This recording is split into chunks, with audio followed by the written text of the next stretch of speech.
Gabi po sa inyong lahat. Gandang gabi po, Padre.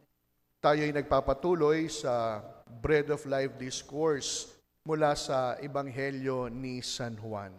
Na kung ating isa-summarize ang lahat ng ating napakinggan tungkol kay Jesus bilang tinapay ng buhay, isang bagay ang ibinibigay sa atin.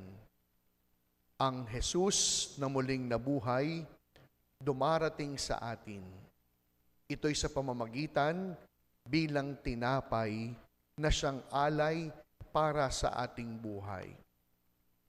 Kung si Jesus na muling nabuhay ay dumarating sa atin, ngayon, ano ang dapat nating maging tugon?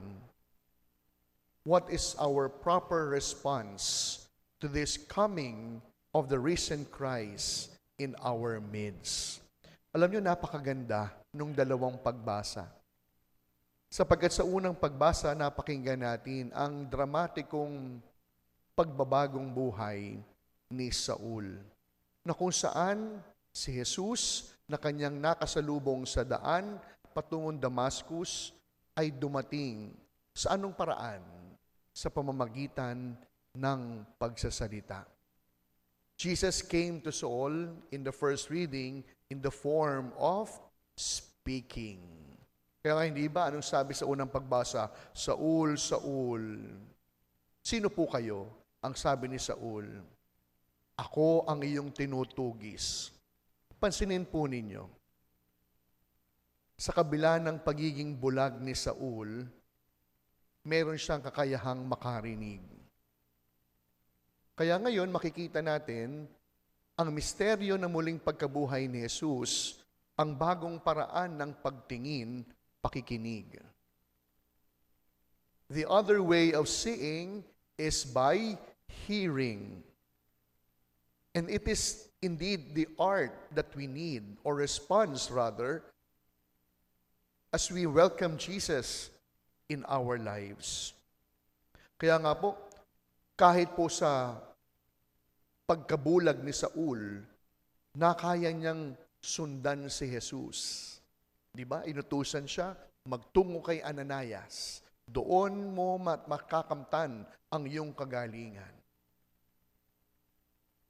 Sa kabila ng kanyang kawalan ng paningin, sumunod. Bakit? O paano? Dahil sa pamamagitan ng pakikinig. Ang boses na nangusap kay Saul, pinakinggan, pinanghawakan, gamit hindi lamang ang tainga, kundi gamit ang kanyang puso upang mamuhay sa katotohanan. Kaya nga hindi ba may tayong kasabihan, to see is to believe, pero ngayon, to hear is to obey. Yun lamang po mga taong marunong makinig ang siyang pwedeng sumunod. Kaya kung hindi ka marunong makinig, na kagaya ni Saul sa unang pagbasa, imposibleng mapakinggan mo ang tinig ng Diyos. Kaya yun po yung una, our response to this risen Lord who comes to us is by listening. Ngayon sa Ebanghelyo, ang ganda. Muli na namang nagtalo-talo ang mga tao na muling sabihin ni Jesus, ako ang tinapay, pagkain na siyang pwedeng bumuhay. Ang tinapay, bago maging tinapay, yun ay laman. My flesh will become bread for you to eat. Kaya nga po, no, kung ating titignan, yung pangalawang tugon natin sa Diyos na lumalapit sa atin sa pamamagitan ng eating, pagkain. It rings a bell. Bakit? Kung ang dalawang response na ito, listening at eating, ano yun? Eucharistia. Sa misa, hindi ba't unang bahagi, tayo ay nakikinig? At ang pangalawang bahagi ng misa, tayo ay kumakain. Kaya ang mainam pong paraan upang tugunin ang Diyos na dumarating, pakinggan ang kanyang tinig.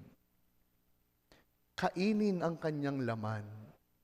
Kaya mga minamahal ko mga parishioners, kung meron man po tayong isang bagay na pwedeng matutuhan sa dinami-dami natin pinag-usapan tungkol sa Bread of Life discourse na ito, aba, huwag ho kayong papayag na kayo ay nagsisimba pero hindi kumakain.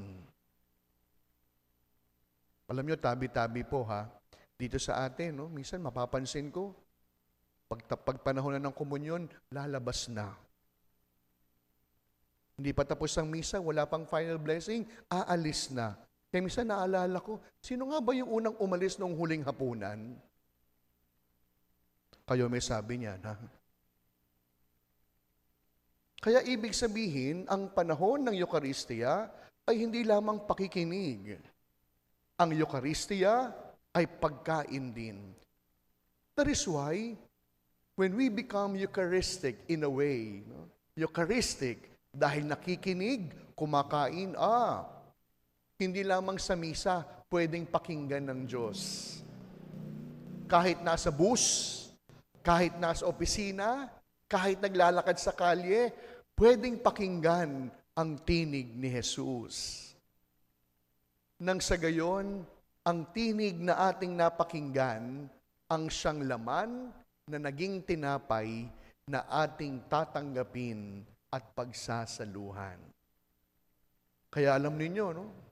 Napakadaling theology na nito.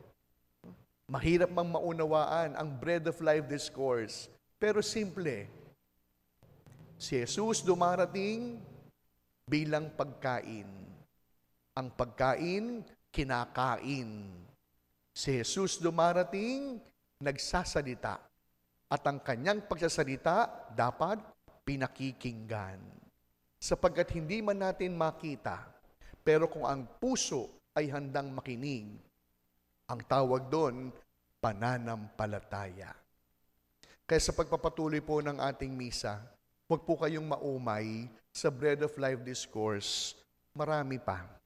Pero napakasimple ng paanyaya. For us to become Eucharistic persons, for us who are celebrating the Eucharist, the proper response for us every time Jesus comes is by listening and eating. Ang Diyos na nagsasalita, ating pakikinggan. At ang Diyos na nag-aalay ng kanyang sarili bilang pagkain, ating pagsasaluhan. Amen.